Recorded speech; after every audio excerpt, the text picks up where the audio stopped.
इन्हीं हजरत उमर के बेटे हैं हजरत अब्दुल्ला। क्या नाम है बोलो? हजरत अब्दुल्ला। जोर से बोलो। इन्हीं के बेटे हैं हजरत उमर के, सैयदना उमर फारूक आजम के बेटे अब्दुल्ला। एक मर्तबा मदीने से हज करने के लिए चले मक्का शरीफ। कहां चले बोलो? ऊंटों की सवारी थी। जैसे ही सफर मदीने से मक्के की जानिब को हुआ, मक्के की सीमा, मक्के की सरहद जब करीब आई, सैकड़ों ऊंट इनके पीछे थे और इनकी ऊंटनी सबसे आगे थी। मक्के की सीमा करीब होने वाली है, कुर्बान जाइए। मक्का जब करीब आया, एक दरख्त करीब आया, दरख्त, उस दरख्त के नीचे से जब काफिला गुजरा, हजरत उमर के बेटे हजरत अब्दुल्लाह का ऊंट जब उस दरख्त की टहनी के नीचे से गया तो टहनी कुछ नीचे थी। हजरत उमर के बेटे हजरत अब्दुल्लाह का ऊंट सलामती के साथ निकल के चला गया। आपने नकेल पकड़ी और ऊंटनी को वापस किया और ऊंट को वापस करके फिर से दोबारा उसी टहनी के नीचे से निकाला। फिर आपका ऊंट निकल गया। आपने फिर तीसरी मर्तबा नकेल पकड़ के वापस किया और फिर से आपने उसी की टहनी के नीचे को अपना जब ऊंट निकाला तो इस अंदाज में निकाला कि नकेल छोड़ दी और आपने अपने जिस्म को ऊंट पर ऊंचा किया, इसलिए कि हजरत उमर के बेटे हजरत अब्दुल्ला का कद थोड़ा नीचा था। आपके सर पे जो अमामा बंधा था, आपने अपना जिस्म ऊंचा करके, सर ऊंचा करके, जो टहनी जमीन की तरफ लटकी थी, आपने अपने सर का अमामा उसी टहनी में मार दिया। जैसे ही अमामा उस टहनी में लगा, टहनी में लग के अमामा यानी कि खुल गया, कांधे पे आके गिर गया।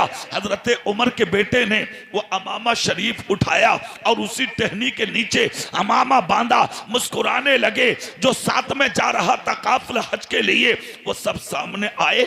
आकर कहा, उमर के बेटे अब्दुल्ला, सफर बाद में होगा, पहले एक बात का जवाब दीजिए। कहा क्या? कहा सलामती के साथ गुजर गए थे। ऊंट आपका 2 मर्तबा सलामती से गुजरा। आपने नकेल पकड़ के तीसरी मर्तबा ऊंट को इस टहनी के नीचे से निकाला और जब निकला तो आपने तीसरी मर्तबा जानबूझकर यानी कस्तन अपने सर का अमामा इस टहनी में मारा और जब अमामा लगा तो खुला, खुल के आपके कांधे पे गिरा।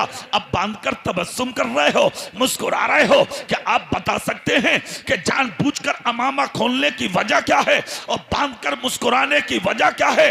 हजरत उमर के बेटे हजरत अब्दुल्लाह ने कहा था, ए मेरे दोस्तों, मुझे अच्छे से याद है, मैं आज तक भूला नहीं हूं और मैं जिंदगी पर भूलूंगा नहीं, कयामत तक भूलूंगा नहीं। कहा क्या? कहा कि जब मेरे नबी ने आखिरी हज फरमाया था तो मैं अपने नबी के साथ था। मेरी ऊंटनी मेरे नबी की ऊंटनी के पीछे चल रही थी। मेरा कद नीचा है, मेरे नबी का कद ऊंचा था। मुझे अच्छे से याद है कि जब नबी की ऊंटनी इस टहनी के नीचे से निकली थी तो मेरे नबी का अमामा इसी टहनी में लग के खुला था। वो चीज आज मुझे याद आ गई। मैंने कस्तन अपना अमामा इस टहनी में मारा है कि हज करना फर्ज है, मगर अमामा बांधना मेरे नबी की सुन्नत है। अमामा खोल दूं ताकि हज करने से पहले मेरे नबी की सुन्नत पर अमल हो जाए। सुभान अल्लाह। नारे तकबीर, नारे रिसालत, नारे गौसियत, मसलके आला हजरत, फैजान आला हजरत हुजूर अहसन मियां साहिब क़िबला, कारी मोहम्मद इकबाल साहिब क़िबला। सुभान अल्लाह। आपने कितनी सुन्नतें छोड़। जिंदा रहने के लिए नबी की सुन्नतों पर अमल करना जरूरी है और सुन्नते नबी पर अमल करने का फायदा क्या है? आप अगर गरीब हैं, सीरत मुस्तफ़ा अपनाइए। आप अगर मुश्किल में हैं, सुन्नत नबी पर अमल कीजिए। जिस दिन नबी की रहमत ने करवट ले ली, सुभान अल्लाह, ऐसी अमीरी मिलेगी कि जमाना भी मिलके तेरा मुकाबला नहीं कर सकता। क्या कहने हैं बाबा। मदीने में गरीब ही तो थे। हजरत हुज़ैफा इब्न यमान सूखी रोटियां चबा चबा के खाते थे। 3-3 दिन तक कभी कभी घर में चूल्हा नहीं जलता था, मगर नबी के गुलाम थे, सीरत नबी पर अमल करते थे, नबी की सुन्नत अपनाते थे। दौरे खिलाफत उमर फारूक आदम का आया। कौन उमर? जिसने अपनी जिंदगी में कभी नाइंसाफी नहीं की। अल्लाह अल्लाह, बेशक बेशक। अरे जोर से बोलो। उमर फारूक आदम के अदल के सामने शैतान भी रास्ते से हट के चलता था। ऐसा ना हो कि मैं निकल के जा रहा हूं और खत्ताब का बेटा उमर आ जाए। बेशक बेशक, सुभान अल्लाह। जिसकी हैबत शैतानों पे हो, कैसा मर्द कलंदर होगा वो उमर। मगर फैसला ऐसा था कि ईरान के बादशाह की बेटी जब आपके साथ में मदीना आई थी तो जवान बेटा आपका भी था, मगर अदल था उमर का कि उसी शहरबानों को अपने बेटे के निकाह में नहीं लाए। जो अदल था वो अदल ये किया, कहा कि इसके हकदार इमाम हुसैन हैं। हाँ, मामूली शख्सियत का नाम नहीं है उमर फारूक।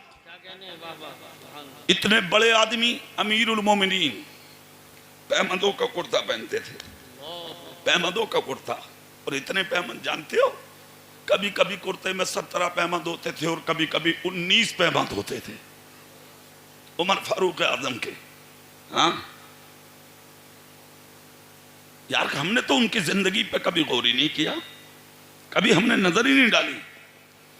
और ये सब होने के बावजूद, अमीरुल मोमिनीन होने के बावजूद रात को सोते नहीं थे। ईशा पढ़ के मदीने की गलियों में घूमते थे कि मेरे दौरे खिलाफत में किसी दरवाजे से कहीं रोने की आवाज ना आ जाए,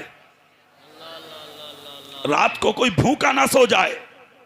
पूरी पूरी रात घूमते थे फारूक आजम। अदल क्या था उमर का, सोचें आप। और कैसा दिल दिया था अल्लाह ने उमर फारूक को। एक दिन घूमते घूमते घूमते घूमते मदीने में फजर हो गई। जब वापस मस्जिद नबवी की तरफ पलटे तो एक दरवाजे से एक आवाज आई आपके कानों में। आवाज क्या थी? सुबह सादिक का वक्त, फजर का वक्त, कि एक बूढ़ी औरत है अपनी बेटी से कह रही है, बेटी उठ, बकरियां दूले, बकरियों के नीचे से दूध निकाल ले। कहा माँ इतनी जल्दी क्यों? बोले अंधेरे अंधेरे में ऐसा करके बकरियों के थनों से दूध खींच के उस दूध में पानी मिला दे।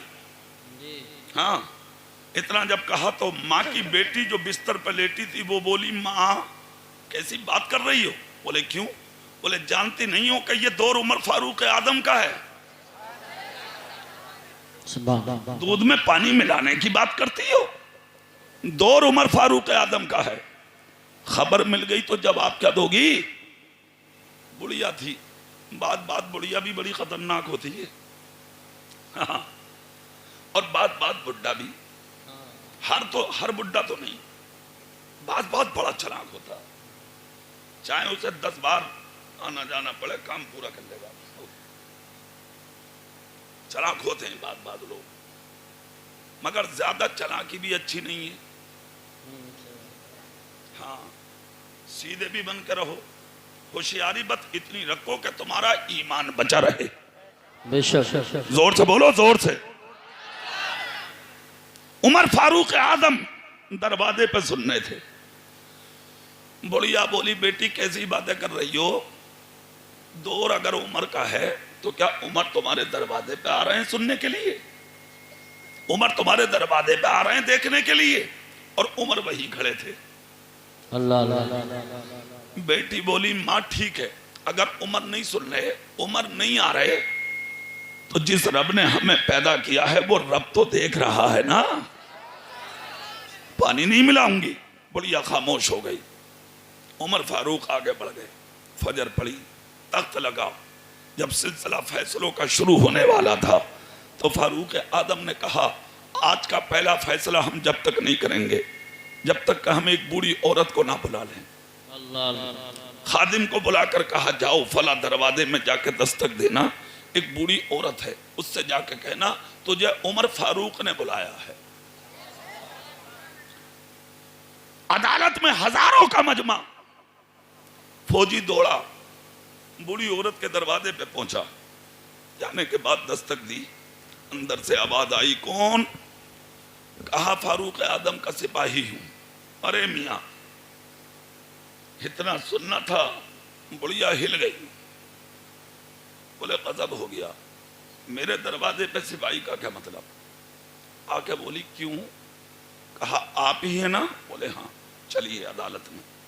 हुआ क्या, क्या किया है हमने? कहा वो तो वही बताएंगे, आपको उमर फारूक आजम ने बुलाया है।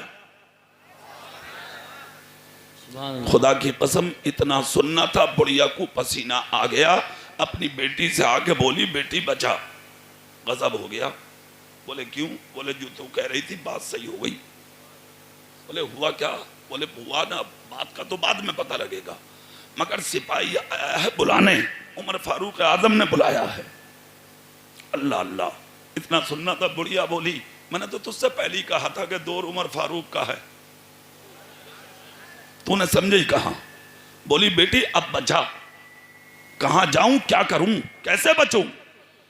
बेटी ने कहा रास्ता कोई नहीं है, रास्ता एक ही है, जाके उमर से माफी मांग ले। बचेगी तो उमर से माफी मांग कर बचेगी, वरना नहीं।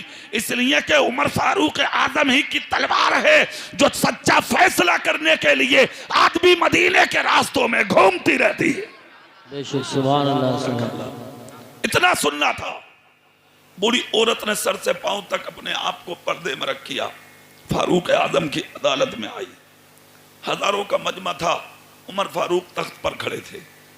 जैसे ही बूढ़ी औरत आई, तख्त छोड़ा, नीचे आए। औरत के करीब जाकर फारूक आजम ने सलाम किया और जाकर कहा गरीबी, मैं तुझसे कुछ मांगना चाहता हूं, देगी? औरत ने कहा फारूक आजम दुनिया आपकी चौखट पे मांगती है, आप मुझ गरीब से मांगेंगे? अंदर से दिल बुढ़िया का बस जो था वो हाल आप भी समझ रहे होंगे। फारूक आजम ने जब इतना कहा तो खामोश, क्या मांगेंगे मुझ गरीब से आप? फारूक आजम बोले सिर्फ इतना कह दे जो मांगूंगा देगी। बूढ़ी बोली फारूक आजम अमीरुल मोमिनीन है आप, मांगिए तो मैं जिस लायक हूं पेश करूंगी। फारूक आजम बोले सुन, मेरा बेटा जवान है और तेरी बेटी जवान है। कहा फिर क्या करूं?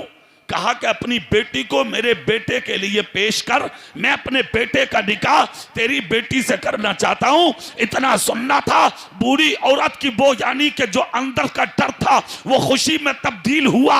आगे बढ़कर कहा उमर क्या कह रहे हो? अमीरुल मोमिनीन है आप, मुस्तफ़ा के सहाबी हैं आप, मुस्तफ़ा जाने रहमत के खलीफा हैं आप, नबी के मुसल्ले के इमाम हैं आप, अदल के इमाम हैं आप मेरी बेटी को करेंगे? फारूक आजम ने कहा मुझे तेरी गरीबी अमीरी से कोई मतलब नहीं, मैं तेरी बेटी को लेना चाहता हूं। कहा खूबी क्या है मेरी बेटी में, जरा बताइए तो सही। फारूक आजम ने कहा जिस वक्त तूने दूध में दूध पानी मिलाने कहा था, उमर तेरी चौखट पे खड़ा था, तो तेरी बेटी ने कहा था यह दौर उमर का है।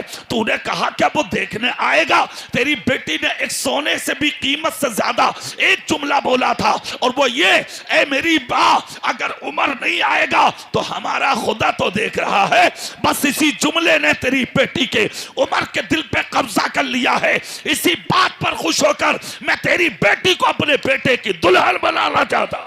नारे तकबीर, नारे रिसालत।